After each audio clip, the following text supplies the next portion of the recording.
നമ്മുടെ മമ്മൂക്ക നായകനായിട്ടുള്ള ഒരു സിനിമ ഉണ്ടായിരുന്നു, കുറേ വർഷങ്ങൾക്ക് മുൻപ് റിലീസ് ചെയ്തു. ഞാനൊക്കെ ജനിക്കുന്നതിന് മുൻപായിട്ട് ആ ഒരു മൂവി ഏറ്റവും മികച്ചൊരു റീയൂണിയൻ ഡ്രാമയാണ്, അല്ലെങ്കിൽ ജേർണി ഓഫ് ഹോപ്പ് എന്ന് പറയാൻ പറ്റുന്ന സംഗതിയാണ്. ശോഭനയാണ് നായിക.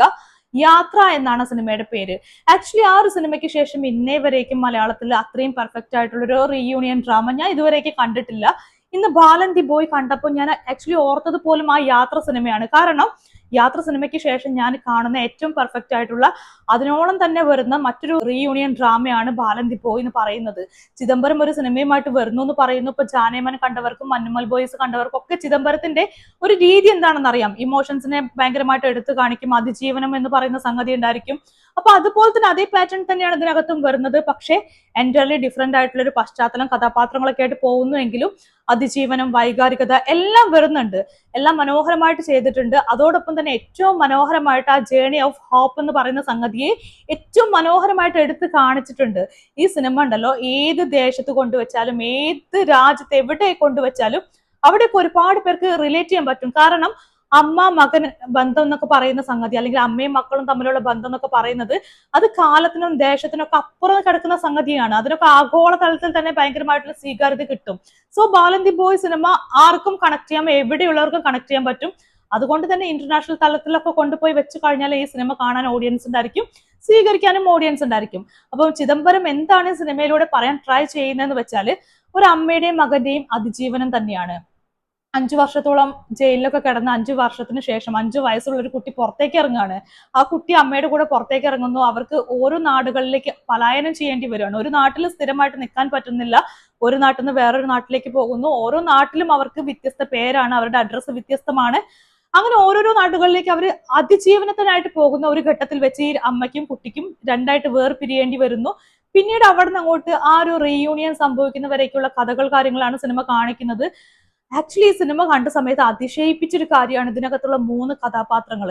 ഇതിനകത്ത് നായികയായിട്ട് വന്നിട്ടുള്ള ഫർസാന, കുട്ടിയായിട്ട് ചെറിയ കുട്ടിയായിട്ട് അഭിനയിച്ച ആദിശേഷ്, അതുപോലെ തന്നെ ആ കുട്ടിയുടെ കൗമാരപ്രായം ചെയ്ത മറ്റൊരു കുട്ടിയുണ്ട്. ആ കുട്ടിയുടെ പേര് എനിക്കറിയില്ല. 3 പേരും അസാധാരണമായിട്ടുള്ള പെർഫോമൻസ് ആണ് കാഴ്ചവെച്ചത്.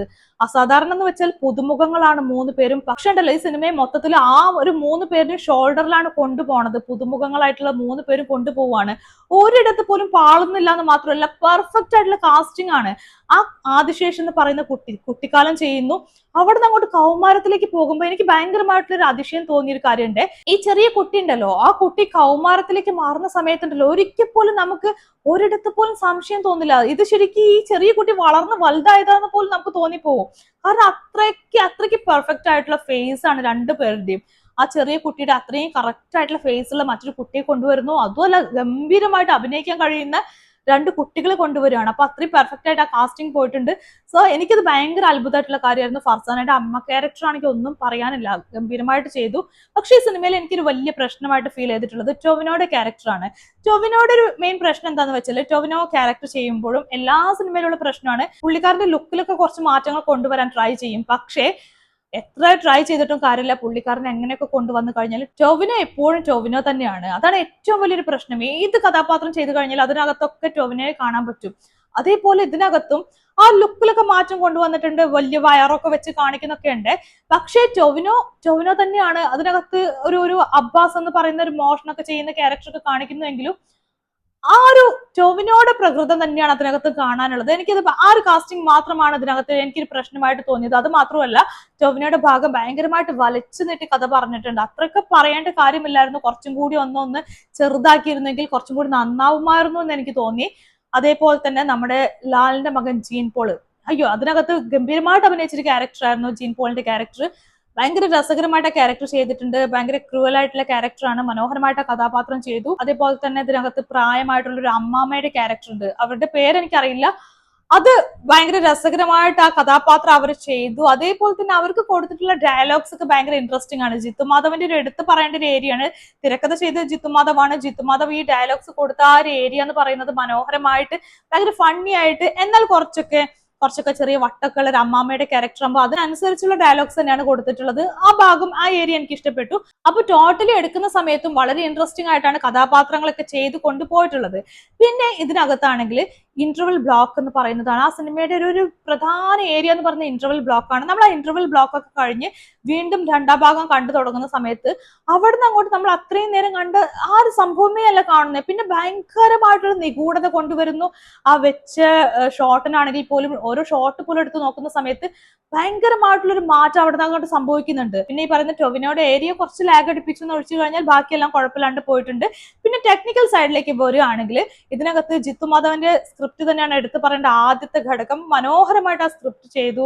മനോഹരമായിട്ട് എന്നുള്ളതിനപ്പുറത്തേക്ക് വളരെയധികം നിഗൂഢത കൊണ്ടുവരാൻ പറ്റിയിട്ടുണ്ട്. അതുപോലെ തന്നെ സുഷിൻ ശ്യാമിന്റെ സംഗീതം, പശ്ചാത്തല സംഗീതം എടുത്തു പറയേണ്ട മറ്റൊരു ഘടകമാണ്. ഈ പറയുന്ന അമ്മ മകൻ ബന്ധത്തിലെ തീവ്രത, അതുപോലെ തന്നെ നിഗൂഢത, അതുപോലെ തന്നെ ഒറ്റപ്പെടല്, അതിജീവനം തുടങ്ങിയിട്ടുള്ള എല്ലാ ഏരിയയും ഉണ്ടല്ലോ വളരെ വളരെ ഭംഗിയായിട്ട് ഓരോ ഏരിയയും അതിനനുസരിച്ചത് പോലെ പ്രേക്ഷകർ ആ ഒരു മൂഡിലേക്ക് എത്തിക്കാൻ പറ്റുന്ന പോലെ തന്നെയാണ് സുഷിൻ ശ്യാമിന്റെ സംഗീതം പോയിട്ടുള്ളത്. അതേപോലെ സുഷിൻ ശ്യാമിന്റെ താക്കോൽ എന്ന് പറയുന്ന ആ ഗാനം അത് മറക്കാൻ പറ്റില്ല. സിനിമയുടെ ഒരു ഹൈലൈറ്റ് ആണ് ആ ഒരു പാട്ട് എന്ന് പറയുന്നത്. ആ താക്കോൽ എന്ന് പറയുന്ന സംഭവം വീണ്ടും പിന്നീട് എടുത്ത് കാണിക്കുന്നുണ്ട്. ഒരു കുട്ടിയുടെ കൗമാരപ്രായത്തിലേക്കൊക്കെ വന്ന ശേഷം പിന്നെ എടുത്ത് കാണിക്കുന്നുണ്ട്.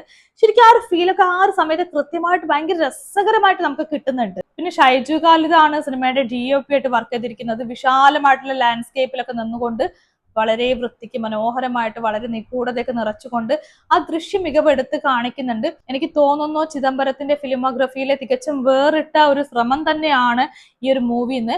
ആക്ച്വലി ഈ സിനിമ എല്ലാ ഓഡിയൻസിനും ഇഷ്ടപ്പെടുന്നുള്ള അവകാശവാദമൊന്നും എനിക്കില്ല. പക്ഷെ ഇത് ഇഷ്ടപ്പെടുന്ന ഒരുപാട് ഓഡിയൻസ് ഉണ്ടായിരിക്കും. പ്രത്യേകിച്ചും അമ്മ മകൻ ബന്ധം അല്ലെങ്കിൽ അമ്മയും മക്കളും തമ്മിലുള്ള ബന്ധമൊക്കെ കൃത്യമായിട്ട് അറിയുന്നവർക്ക് വല്ലാണ്ട് കണക്ട് ചെയ്യാൻ സാധ്യതയുള്ള മൂവിയാണ്.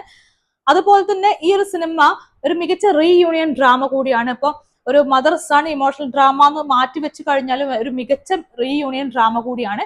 കണ്ടിരിക്കാൻ പറ്റുന്ന വൺ ടൈം വാച്ചബിൾ ആയിട്ടുള്ള മൂവി തന്നെയാണിത്.